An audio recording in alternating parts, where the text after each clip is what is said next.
सभी दर्शकों का मैं स्वागत करता हूं। आइए अब हम फिल्म वध की कहानी सुनते हैं। वध एक बेहतरीन मूवी है। इसकी कहानी को यहां पर सुनने के बजाय मैं आपको सुझाव दूंगा कि आप इस मूवी को फुल लेंथ देख ले। यकीन मानिए आप देखने के बाद खुश हो जाएंगे। शंभूनाथ मिश्रा और उनके पत्नी एक प्यारा सा बुजुर्ग दंपत्ति ग्वालियर में एक साधारण सी जीवन जीते हैं। मिश्रा जी एक टीचर की नौकरी करते थे। अब वो रिटायर हो चुके हैं। हमारे देश में एक सरकारी टीचर का सैलरी और इज्जत काफी कम होता है, इसीलिए मिश्रा जी की दैनिक जिंदगी जैसी तैसी करके चलती है। मिश्रा जी पड़ोस के छोटे बच्चों को ट्यूशन देता था और उसी पैसे से मानो उनका गुजारा होता है। मिश्रा जी को पेंशन तो मिलता है, पर सारा पैसा बेटे के लिए लिया गया लोन की ईएमआई भरने और उधार चुकाने में खत्म हो जाता है। उनका बेटा एक होनहार स्टूडेंट था। वो बहुत कष्ट करके गवर्नमेंट स्कूल में पढ़ाई करके बिना कोचिंग किए इंजीनियरिंग कॉलेज की डिग्री हासिल की और उसके बाद वह अमेरिका जाना चाहता था, पर उसके लिए उसे 25 लाख रुपए की जरूरत थी। मिश्रा जी ने जैसे तैसे करके 25 लाख रुपए का जुगाड़ किया। अब बेटा अमेरिका में पढ़ाई करके शादी वादी करके वहीं पर सेटल हो गया। पैसा तो भेजता है, लेकिन कभी कभी कहता है कि अमेरिका में खर्च बहुत है। मिश्रा जी जैसे तैसे करके ईएमआई भरते रहता है और उधार भी भुगतान करता रहता है। उनके पास कोई स्कूटर भी नहीं था, इसीलिए कहीं जाना होता है तो वो पास का एक रिक्शा से जाता है और उस रिक्शा वाला से हमेशा भाड़ा के लिए तोलमोल करता रहता है। उसका शांत और नम्र स्वभाव का लोग फायदा उठाते थे। एक बार मिश्रा जी बैंक जाने के लिए घर से निकला। पास में उसका पड़ोस अपना बाइक के साथ रुका हुआ था। मिश्रा जी को देखकर उसने मिश्रा जी को अपने साथ बाइक में जाने के लिए आमंत्रित करता है। जब मिश्रा जी बाइक पे बैठा तो एक के बाद एक बहुत सारा सामान उसके गोद पे रख देता है। जब वो अपना मंजिल पहुंच जाता है तो बोलता है कि अब मिश्रा जी बैंक तक पैदल जाएं, बैंक ज्यादा दूर नहीं है। इतना ही नहीं, उसने मिश्रा जी को कुछ सामान का पैकेट पकड़ा दिया और बोला कि बैंक जाते जाते रास्ते में वह पैकेट किसी को दे दे। मिश्रा जी थे एक शांत और नम्र इंसान। वो चुपचाप पैकेट लेके चला गया। बैंक में मिश्रा जी ईएमआई भरने गए थे। इस बार ईएमआई ज्यादा काटा। मिश्रा जी लोन लेने के दौरान का दृश्य को याद करता है। बैंक वाला 10 लाख से ज्यादा लोन नहीं दे रहा था, पर मिश्रा जी के बेटे को चाहिए था 25 लाख। एक बैंक कर्मचारी ने कहा, क्यों बेटे को अमेरिका भेज रहा है, इधर भी तो अच्छी कॉलेज और अच्छी नौकरियां हैं। तब मिश्रा जी के बेटे ने गुस्से से कहा कि वो अपना काम से काम रखे। अगर 25 लाख नहीं देना चाहते तो पोस्टर पर स्टडी नाउ पे लेटर क्यों लिख के रखा है। बैंक का कर्मचारी बोलता है, ये तो ऊपर से बन के आया है और ऊपर से ये भी ऑर्डर आया है कि लोन सिर्फ उसे दी जाए जिसको लोन की जरूरत नहीं। जो भी हो, बैंक मिश्रा जी को सिर्फ 10 लाख ही लोन दिया। बेटे के जिद के आगे मिश्रा जी झुक गए और प्रजापति पांडे के पास अपना घर को गिरवी रखकर बाकी के पैसे उधार लेकर बेटे को खुश किया। प्रजापति पांडे एक गुंडा था। अब बैंक से ज्यादा परेशान प्रजापति पांडे कर रहा था। वो दारू पीकर किसी भी वक्त ब्याज लेने आता था और बदतमीजी भी करता था। एक तरफ प्रजापति पांडे का बदतमीजी और दूसरी तरफ बेटे का अमेरिका से पैसा न भेजना। मिश्रा जी बहुत परेशान था। मिश्रा जी पड़ोस के बच्चों को ट्यूशन क्लास देता था। उन बच्चों में एक छोटी सी लड़की थी। मिश्रा जी और उनका पत्नी के लिए वो बच्ची ही एकमात्र खुशी की चिराग थी।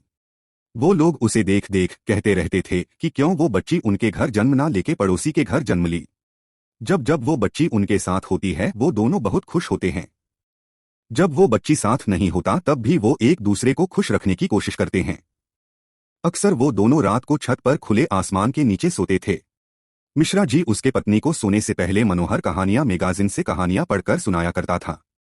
मिश्रा जी की पत्नी बहुत धार्मिक औरत थी। घुटनों में दर्द के बावजूद वो हर रोज सीढ़ियां चढ़कर ऊपर तुलसी जी को पानी देने जाती थी। वो शाकाहारी थे।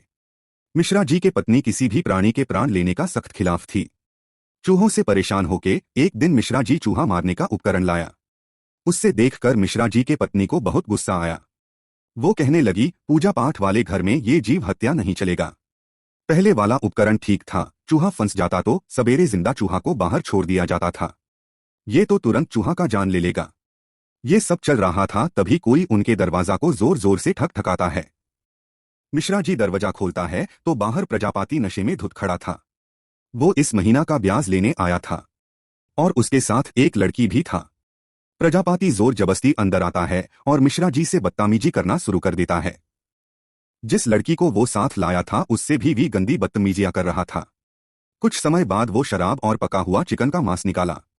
चिकन का मांस रखने के लिए प्लेट मांगता है। घर के अंदर मांस देखकर मिश्रा का पत्नी को बहुत दर्द और दुख होता है।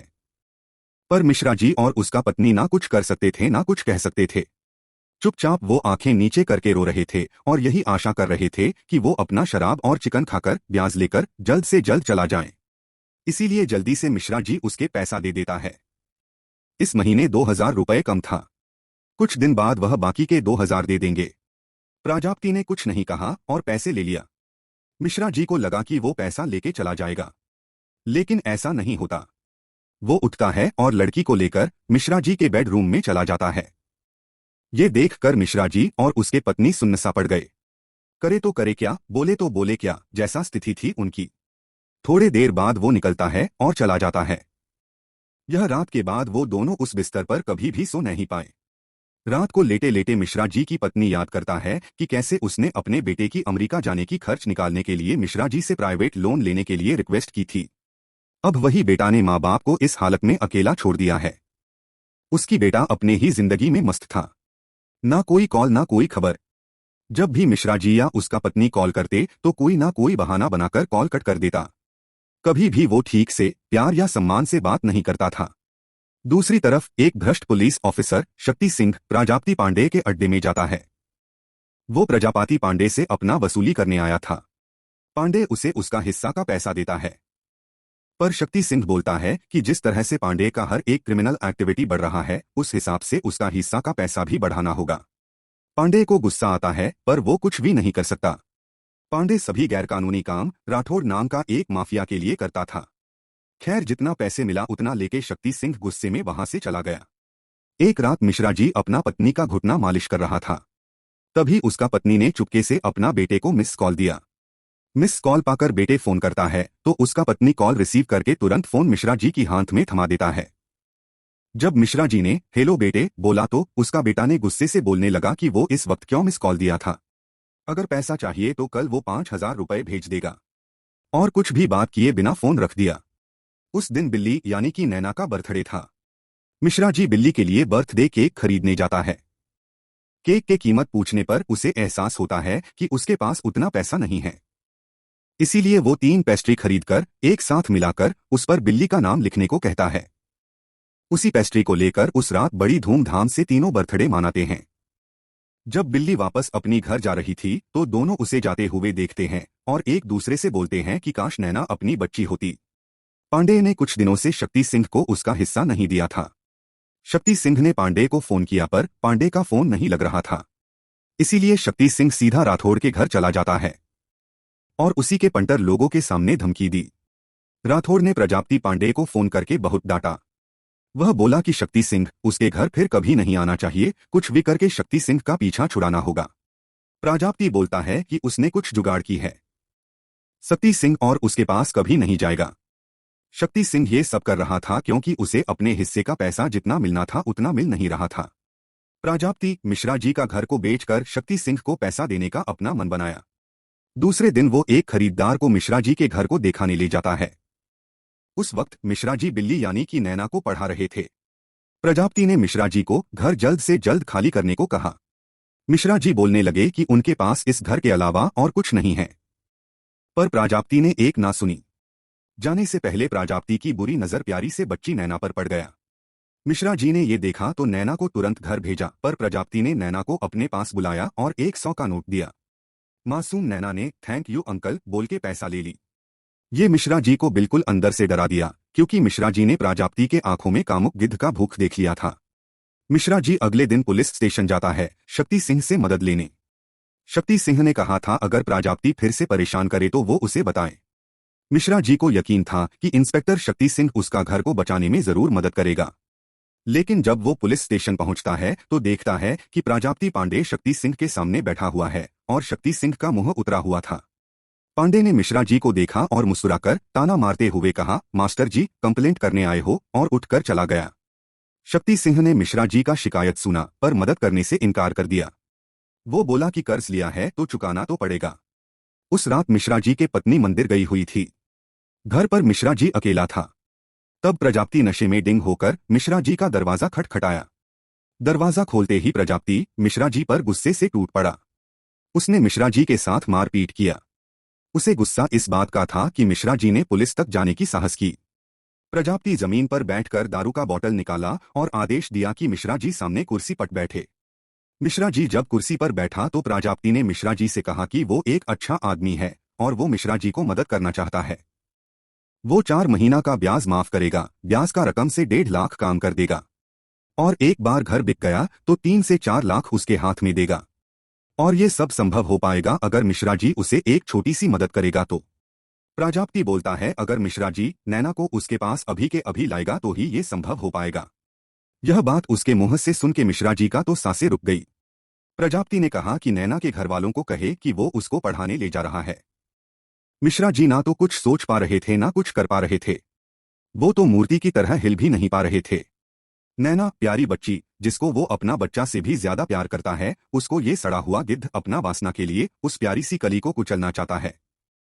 पर मिश्रा जी कुछ कर या सोच नहीं पा रहा था। उसके आंखों के सामने मानो अंधेरा सा छा गया था। प्रजापति ने उसको जोर जबरदस्ती उठाकर दरवाजा के ओर धक्का दिया। मिश्रा जी दरवाजा खोलकर जाने ही वाला था तभी प्रजापति उसे रुकने के लिए बोलता है। शराब के साथ खाने के लिए मटर चाने हैं तो लाने के लिए कहा। मिश्रा जी को मटर चाने के लिए दरवाजे से वापस बुलाना मिश्रा जी को सदमा से जगा दिया, मिश्रा जी का साहस को जगा दिया। वो चने लाना किचन गया, चने प्लेट में डाला। अचानक उसको एहसास हुआ कि उसको इतना कमजोर नहीं होना चाहिए। अपनी नैना के लिए उसे मजबूत होना पड़ेगा। उसने चने का प्लेट लिया और प्रजापति की ओर कदम बढ़ाया। प्रजापति को थोड़ा भी एहसास नहीं था कि उसके साथ क्या होने वाला है। वो तो सर को कुर्सी पर रखकर आंख बंद करके वासनापूर्ण कल्पना में मग्न था। मिश्रा जी प्रजापति के सामने खड़ा हो गया। जैसे ही प्रजापति ने अपना आंखें खोला मिश्रा जी ने एक बड़ा सा नुकीली चीज उसके गर्दन में मार घुसा दिया। थोड़े देर प्रजापति ने संघर्ष किया और दाम तोड़ दिया। उसी वक्त लाइट चली गई। थोड़े देर बाद मिश्रा जी का पत्नी घर आया। घर पर अंधेरा था। जैसे उसने लाइट जलाई तो देखा कि घर की फर्श पर खून ही खून था और सामने प्रजापति का लाश पड़ा था। एक कोने में मिश्रा जी बैठे हुए थे। ये सब देख के मिश्रा जी की पत्नी को मानो लकवा मार गया। वो जमीन पर गिर गई। जिस घर में एक चूहा मारना भी स्वीकार्य नहीं था वहां पर मनुष्य की हत्या हुई है और वो भी अपनी पति के हाथों। मिश्रा जी उठता है और पत्नी को उठाकर दूसरे रूम के अंदर जाने को कहता है। अब इस लाश को क्या किया जाए? कुछ देर सोचने के बाद मिश्रा जी एक कुल्हाड़ी और एक हैक्सॉ ब्लेड लाया और लाश को टुकड़े टुकड़े करके 2 बोरियों में भर लेता है। दूसरा रूम के अंदर से मिश्रा जी का पत्नी हड्डियां और मांस काटने का आवाज सुन सुनकर डर और मतली से भर गई थी। मिश्रा जी बोरी को जैसे तैसे रात के अंधेरे में बस से दूर कहीं ले जाता है। वहां पर एक निर्जन मंदिर में दोनों बोरियों को लेकर मंदिर के पोखरा के सीढ़ियों पर लाश का टुकड़ों को जला देता है और हड्डियां को एक बोरी में भर के चला आता है। इस तरफ उसकी पत्नी सदमे से बाहर निकाल आती है। वो देखती है कि घर का फर्श पर खून पड़ा हुआ था। वो खून को पूछा लगाती है। जब मिश्रा जी घर वापस आता है तो उनकी पत्नी उनकी आंखों में देख नहीं सकती, ना ही उनसे बात करती है। उन्हीं मिश्रा जी पर घिन और दुख हो रही थी। क्यों मिश्रा जी ने एक आदमी का जान ली, वो भी पूजा पाठ करने वाला घर के अंदर। मिश्रा जी भी इस बात को समझते हैं। वो भी पत्नी को परेशान करे बिना चुपचाप अपना मनोहर कहानियां मैगजीन पढ़ते रहता है। प्रजापति के हड्डियां को मिश्रा जी ने सामने के गेहूं से आटा बनाने वाला दुकान में ले जाता है और मौका देखकर हड्डियां को मशीन के अंदर गेहूं से मिक्स कर देता है। हड्डियां गेहूं के साथ पीस कर आटा बन जाता है। प्रजापति पांडे कुछ दिनों से गायब था। इंस्पेक्टर शक्ति सिंह को अपना वसूली का हिस्सा नहीं मिल रहा था, इसलिए वो प्रजापति की खोज शुरू करता है। प्रजापति का last mobile location Mishra ji के घर के पास का था, इसीलिए प्रजापति मिश्रा जी के घर पूछताछ के लिए आता है। मिश्रा जी ने शक्ति सिंह को बताया कि उस रात प्रजापति आया था पैसा लेने, उसने पैसा दिया। उसके बाद प्रजापति कुछ देर रुका और शराब पिया, उसके बाद चला गया। शक्ति सिंह के साथ एक हवलदार आया था। वो घर में इधर उधर झांक रहा था। तभी उसे मनोहर कहानियां मैगजीन दिखाई दिया। वो हवलदार मनोहर कहानियां खूब पढ़ता था। एक और मनोहर कहानियां को पढ़ने वाला से मिलकर वो खुश हो जाता है। खैर मिश्रा जी से कुछ ज्यादा जानकारी नहीं मिला। मिश्रा जी के उम्र को देख के उस पर प्रजापति का हत्या या किडनैपिंग का दूर दूर तक शक पैदा नहीं होता। कुछ दिन बीत गए। अब तक मिश्रा जी का पत्नी मिश्रा जी से नाराज थी। मिश्रा जी उनसे पूछता है कि क्या उसने उम्र भर बात ना करने का कसम खाई है। तभी कोई दरवाजा खटखटाता है। मिश्रा जी दरवाजा खोलता है तो बाहर एक औरत अपनी छोटी बच्ची के साथ खड़ी थी। वो प्रजापति पांडे का पत्नी थी। वो अंदर आके मिश्रा जी से अपनी पति के बारे में कोई जानकारी होती बताने के लिए गुजारिश करती है। मिश्रा जी उस बच्ची को देखता है, पर प्रजापति के पत्नी के आंखों से आंख ना मिला पा रहा था। प्रजापति के बीवी और बच्ची को देखकर मिश्रा जी का पत्नी को गंभीर दुख होता है। जब वो लोग चले जाते हैं तो वो जोर जोर से रोने लगती है। वो कहती है कि उन लोगों ने बहुत बड़ा पाप कर दिया। एक मासूम बेटी से उसका बाप छीन लिया। उनका कोई हक नहीं था कि वो प्रजापति को सजा दे। उन लोगों ने भगवान पर भी भरोसा नहीं किया। ये सब सुन के मिश्रा जी को बहुत पछतावा होता है। वो अपना जुल्म स्वीकार करना पुलिस स्टेशन जाता है, पर इंस्पेक्टर साहब छुट्टी पर थे। उनके साथ रहने वाला हवलदार था। मिश्रा जी को देखते ही वो बुलाता है और कुर्सी पर बैठने देता है। मिश्रा जी कुछ बोल पाते उससे पहले हवलदार ने पूछा कि क्या प्रजापति पांडे का गुमशुदगी का कोई खबर मिला। मिश्रा जी बोलते हैं, नहीं, और कभी मिलेगा भी नहीं। ये जवाब सुनकर हवलदार हंसते हुए कहा कि वो इतना कॉन्फिडेंस से बोल रहा है जैसे कि उसी ने प्रजापति का खून किया है। मिश्रा जी ने बोला कि हाँ, उसी ने खून किया। हवलदार हंसता है और बोलता है, उसके बाद उसने लाश को टुकड़े टुकड़े किया और जला दिया। मिश्रा जी बोले, हाँ, वह ऐसा ही किया। हवलदार को लग रहा था कि मिश्रा जी उसके साथ मजाक कर रहा है। वो मनोहर कहानियां से प्रेरित होकर कहानी बना रहा है। हवलदार जोर से हंसता है और बोलता है, ये मनोहर कहानियां की जुलाई एडिशन की कहानी है। हवलदार ने फिर बोला कि उसके बाद लास्ट लाइन में लिखा है, अस्थियां उसने नदी में बहा दी और पुलिस उन्हें कभी पकड़ नहीं पाया। तब मिश्रा जी ने बोला, मैंने नदी ने नहीं बल्कि मैंने हड्डियां पीस दिया। ये सुनकर हवलदार ने बोला, वह मिश्रा जी, अति उत्कृष्ट ट्विस्ट, तुमको को टीचर नहीं बल्कि एक राइटर होना चाहिए था। उसके बाद हवलदार ने मिश्रा जी को पुलिस का टाइम बर्बाद करने के लिए डांटा। मिश्रा जी बोलते हैं कि वो सच कह रहा है, पर हवलदार ने मिश्रा जी को वहां से भगा दिया। मिश्रा जी घर चला गया। उसका पत्नी अब भी उससे नाराज थी। मिश्रा जी ने पत्नी को बताया कि वो पुलिस स्टेशन गया था, सब कुछ पुलिस को बताने के लिए। इसलिए नहीं कि उसने प्रजापति को मारकर कोई पाप किया है, बल्कि इसलिए क्योंकि उसका पत्नी सोचती है कि उसने पाप किया है। और फिर मिश्रा जी अपना पत्नी को बैठाकर सब कुछ बताता है। वो सब सुनने के बाद मिश्रा जी के पत्नी का सोच बदल गया। अब उसे लगा कि मिश्रा जी ने प्रजापति को मारकर ठीक किया। वो प्रजापति का हत्या नहीं बल्कि एक राक्षस का वध किया। दूसरी तरफ शक्ति सिंह प्रजापति का मोबाइल को बार बार कॉल कर रहा था, पर कॉल लग नहीं रहा था। तब हवलदार उसे बताता है कि मिश्रा जी पुलिस स्टेशन आया था और वो मनोहर कहानियां से प्रेरित होकर एक कहानी बता रहा था। बोल रहा था कि उसी ने प्रजापति पांडे का खून किया है। पागल बुढ़ाओ, मैंने उसको भगा दिया। शक्ति सिंह तुरंत जान जाता है कि मिश्रा सच बोल रहा था। दूसरे दिन उसने मिश्रा जी को पुलिस स्टेशन बुलाया और एक पहले से लिखा हुआ कबूलनामा पर साइन करने को कहते हैं। मिश्रा जी पूछते हैं कि उसमें क्या लिखा है। शक्ति सिंह ने बोला कि वही सब लिखा है जो उसने कल हवलदार को बताया था। मिश्रा जी ने कहा कि उसने हवलदार से कुछ नहीं बोला। वो तो हवलदार से मिलने आए थे और उसे मनोहर कहानियां का एक पुस्तक देने आया था। शक्ति सिंह जोर करता है कि मिश्र जी साइन कर दे। तब मिश्रा जी बोलते हैं कि कहाँ है उसके खिलाफ एविडेंस? क्या उसे मर्डर वेपन मिला? क्या उसे उसका फिंगरप्रिंट मिला? क्या उसे डेड बॉडी मिला? ये कायदे कानून की बातें मिश्रा जी ने मनोहर कहानियां पढ़कर सीखा था। ये बोलकर मिश्रा जी पुलिस स्टेशन से निकल जाता है। उसी वक्त उसको एक फोन आता है और उसको ये कहा जाता है कि उसे तुरंत राठौड़ दादा ने बुलाया है। जब वो राठौड़ से मिलता है तो राठौड़ बोलता है कि मिश्रा जी ने अपना ब्याज कई महीनों से नहीं दिया है, इसीलिए मिश्रा जी का घर अब उसका है। मिश्रा जी बोलता है कि उसने अपना पूरा ब्याज पांडे को दे रहा था। राठौड़ ने बोला कि पांडे कुछ दिनों से गायब है। अगर वह अपना घर वापस चाहता है तो 3 दिनों के भीतर प्रजापति पांडे को खोजकर उसके पास लाना होगा। शक्ति सिंह को पूरा यकीन था कि मिश्रा जी ने ही प्रजापति पांडे को गायब किया है, इसीलिए वो मिश्रा जी के पत्नी से ये बात उगलवाना चाहता था।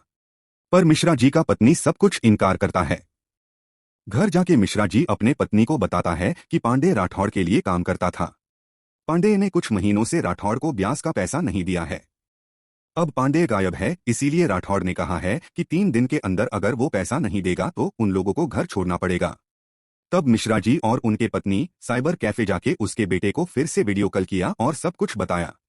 10 लाख देना है राठौड़ को, पर उनके बेटे ने पैसा देने से साफ इनकार कर दिया। उल्टा उन दोनों को डांटा, ये कहकर कि हर बार नया बहाना बनाकर हमेशा पैसे मांगते रहते हैं। ये सुनकर मिश्रा जी को बहुत दर्द होता है और कॉल कट कर देता है। उस रात शक्ति सिंह उस रिक्शा वाला से मिलता है जिस पर मिश्रा जी हमेशा सवारी करता था। वो रिक्शा वाला ने बताया कि कुछ दिन पहले मिश्रा जी रात को 2 बोरी लेके बस स्टेशन गया था। बस पकड़ के वो कहाँ गया उसे नहीं मालूम। बोरी में क्या था उसे नहीं पता, लेकिन बोरी बहुत भारी था। और उसने बताया कि बस स्टेशन पहुंचने से पहले वो एक एटीएम पर रुका था। शक्ति सिंह को काफी जानकारी मिल चुका था। वो तुरंत उस एटीएम का सीसीटीवी रिकॉर्डिंग लाता है। वहां उसे मिश्रा जी दिखाई दिए, लेकिन ये सब कुछ ज्यादा काम का सबूत नहीं है। फिर भी बोला भला और साधारण मिश्रा जी को डराने के लिए काफी है। इसलिए अगले दिन शक्ति सिंह ने मिश्रा जी से मिला और उसे धमकाने लगा कि अगर वो चाहे तो उसे लॉकअप में डाल सकता है। उसके पास बहुत सबूत है, लेकिन वो ऐसा नहीं करेगा। उसने बोला कि उसे इस बात के कोई फर्क नहीं पड़ता कि उसने प्रजापति का खून किया। उसका लाश को छोटे छोटे टुकड़ों में कटा, बोरी में भरा और कहीं ले जाके दफना दिया। उसे तो सिर्फ प्रजापति पांडे का मोबाइल फोन चाहिए। मिश्रा जी बोलता है कि उसे ना तो प्रजापति के बारे में कुछ पता है ना उसका मोबाइल के बारे में। शक्ति सिंह को गुस्सा आता है और ये बोल के चला जाता है कि कल वो उसे लॉकअप में डालेगा, वहां वो सब कुछ बताएगा। मिश्रा जी सोचने लगा, उस फोन में ऐसा क्या है जो शक्ति सिंह उसे पाने के लिए इतना तरास रहा था। उस फोन में कुछ ना कुछ तो जरूर है जो शक्ति सिंह को चाहिए था। घर आकर मिश्रा जी प्रजापति का फोन को बहुत ढूंढता है। आखिर में उसको फोन सोफा के अंदर मिल जाता है, पर फोन स्विच ऑफ था। उसी दौरान राठौड़ अपना पांटारों को लेकर मिश्रा जी का घर को खाली करने आया और सब सामान को बाहर फेंकने लगा। जब मिश्रा जी घर पहुंचे तो राठौड़ घर के सामने बैठा हुआ था और उसके पंटर लोग घर के अंदर से सामान बाहर फेंक रहे थे। ये देखकर मिश्रा जी को बहुत गुस्सा आया और उसने एक बड़ा पत्थर उठाकर चिल्लाते हुए राठौड़ के गाड़ी की ओर भागा। गुस्से में उसने गाड़ी का शीशा तोड़ दी, पर राठौड़ ने उसे पकड़कर खूब मारा। जब उसका पत्नी उसको बचाने के लिए दौड़ता हुआ आया तो उसे भी धक्का देके गिरा दिया। असहाय होके मिश्रा जी रोने के अलावा और कुछ नहीं कर सकता। उसने रोते हुए राठौड़ को कहा कि वो उसका उधार चुका देगा और घर भी खाली कर देगा, पर आज के लिए वो चला जाए। ये सुनकर राठौड़ चला जाता है। जमीन पर पड़ी अपने रोते हुए पत्नी के पास जाकर मिश्रा जी दिलासा देने लगे। वो बार बार कहने लगे कि सब कुछ ठीक हो जाएगा। मिश्रा जी के आवाज में कुछ तो था जो ये बता रहा था कि वो सब कुछ ठीक कर सकता है। घायल मिश्रा जी हॉस्पिटल में एडमिट किया जाता है। शक्ति सिंह उससे मिलने आता है। चिढ़ाते हुए शक्ति सिंह ने बोला कि वो तो सोच रहा था कि मिश्रा जी का ये हाल वो लॉकअप में कल करेगा, पर मिश्रा जी ने तो आज ही करवा लिया। फिर शक्ति सिंह ने बोला कि उसने मिश्रा जी को खुद को बचाने के लिए मौका दिया था, पर उसने लिया नहीं। शक्ति सिंह का मतलब था कि अगर मिश्रा जी प्रजापति का फोन उसके हवाले कर देता तो ये सब उसके साथ नहीं होता। तब मिश्रा जी बोलते हैं कि मौका उसने उसे बचाने के लिए नहीं बल्कि खुद को बचाने के लिए दे रहा था। ये कहते हुए मिश्रा जी ने प्रजापति का फोन शक्ति सिंह के हाथों थमा दिया। मिश्रा जी ने बोला उसे फोन के बारे में कुछ भी पता नहीं था, फोन तो उन्हें आज ही मिला है। मिश्रा जी ने बोला कि वो किसको एक थप्पड़ भी मार सकने वाला व्यक्ति नहीं है, पर उसने प्रजापति का गला में स्क्रू ड्राइवर अरसे पर कर दिया। और अगर फिर से कोई सिर्फ 12 साल की बच्ची के बारे में ऐसा सोचेगा तो वो फिर से खून करेगा। मिश्रा जी ने बताया कि उस दिन ये सब सच सच कबूल करने के लिए वो पुलिस स्टेशन गया था, पर वो वहां नहीं था। ये सब सुनने के बाद शक्ति सिंह फोन लेके हॉस्पिटल से जा रहा था।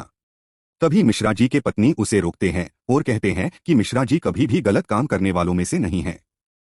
अगर मिश्रा जी जेल जाएगा तो वो भी उसके साथ जेल जाएगी। अगर और सबूत चाहिए तो वो उसे देगी। तब मिश्रा जी के पत्नी ने शक्ति सिंह को मर्डर वेपन कहा है उसे बता दिया।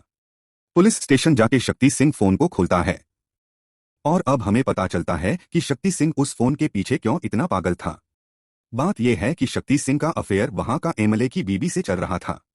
जब शक्ति सिंह प्रजापति से ज्यादा पैसा मांगना शुरू किया तो प्रजापति ने शक्ति सिंह और एमएलए का बीबी की वीडियो बना लिया। फिर उसने शक्ति सिंह को धमकाने लगा कि अगर वो उसका और राठौर का पीछा नहीं छोड़ेगा तो वो वीडियो वायरल कर देगा। ऐसा होगा तो एमएलए उसको नहीं छोड़ेगा, साथ में उसका समाज और परिवार के सामने इज्जत भी जाएगा। अगले दिन नजारा कुछ अलग ही था। शक्ति सिंह राठौड़ के घर जाता है और उसे पकड़कर घसीटते हुए पुलिस स्टेशन लाता है। राठौड़ को कुछ समझ नहीं आता है कि किस लिए वो गिरफ्तार हुआ। वो गुस्सा से शक्ति सिंह को धमकाता है। तब राठौड़ उसका केस बनाता है। उसने लिखा कि पुलिस को सूचना मिली कि प्रजापति का खून राठौड़ ने किया। जब पुलिस ने राठौड़ के घर पर तलाशी ली तो मर्डर वेपन और प्रजापति का कपड़े खून से लथपथ मिला। तो इसीलिए मिश्रा जी बोल रहे थे कि सब कुछ ठीक हो जाएगा। मिश्रा जी ने वीडियो देख ली थी और शक्ति सिंह को यकीन दिलाया कि वो किसी को कुछ नहीं बताएगा, लेकिन उसे प्रजापति के मर्डर से मुक्त कर दे। शक्ति सिंह ने मिश्रा जी और खुद का मदद करने के लिए ये प्लान बनाया और राठौड़ को अंदर कर दिया। मिश्रा जी पुलिस स्टेशन आता है और मनोहर कहानी का एक एडिशन हवलदार को देता है और लॉकअप में पड़ा राठौड़ के पास जाकर उसका सारा ब्याज का सारा हिसाब एक नोटबुक में लिखकर दिखाता है। वो बोलता है कि लालची राठौड़ ने उनसे ब्याज पर ब्याज लिया था। उसने नोटों का एक गड्डी निकालकर कहता है कि ये है उसका पैसा, पर ये पैसा वो उसे यहाँ नहीं दे सकता, पर वो पैसे राठौड़ के परिवार को जरूर दे देगा। ये बोलकर वो जाने लगता है। राठौड़ बोलता है, ये पागल बुढ़ा साला। मिश्रा जी ये सुनकर रुक जाता है और मुड़कर वापस जाता है। उसने राठौड़ के सामने जाके बोला कि प्रजापति का खून उसने खुद किया और उसे टुकड़े टुकड़े करके जला दिया। ये सुनकर राठौड़ चिल्लाने लगता है कि असली खूनी ये मिश्रा है, पर कौन उसका बातों को सुनेगा। जाते जाते मिश्रा जी और शक्ति सिंह एक दूसरे को देखते हैं और हल्की से मुस्कुराते हैं। कुछ दिन के बाद मिश्रा जी और उसके पत्नी अपना सामान लेके कहीं दूर जाने के लिए निकाल पड़ते हैं। जाने से पहले वो अपनी बिल्ली यानी कि बच्ची नैने से मिलने जाते हैं। वो लोग भी बहुत गरीब थे और एक आधा निर्मित मकान में रहते थे। उन लोगों ने अपनी घर की चाबी नैना को दे दी और बोला कि आज से उनका घर नैना का हुआ और मिश्रा जी और उनके पत्नी हमेशा हमेशा के लिए ग्वालियर छोड़कर चले गए। तो दर्शकों, क्या आपको कहानी पसंद आई? कृपया जाने से पहले कमेंट करें।